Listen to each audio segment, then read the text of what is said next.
how to download uTorrent on Windows 10 or 11.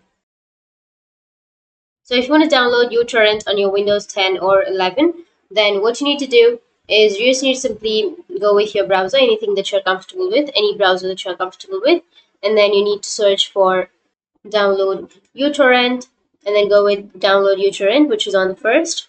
And here you will have free download option. You can simply go with free download, click on it, and it says wait for the download to finish, and then exit the uTorrent web if application is running, and you need to run the utwebinstaller.exe to install, and your uTorrent web will run once installed. If your download does not start automatically, you can simply go and download it again.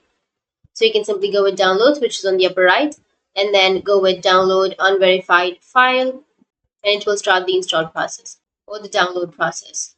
And after installing, you will have a uTorrent window on your screen. You just need to simply go and agree the terms and conditions, and you will have a warning screen. You can simply go with agree, and after that you can simply choose your install options, how you would like to install it, and your uTorrent will be installed. So that's it. That's how you can install. And if you have any questions, feel free to comment below. Thanks for watching.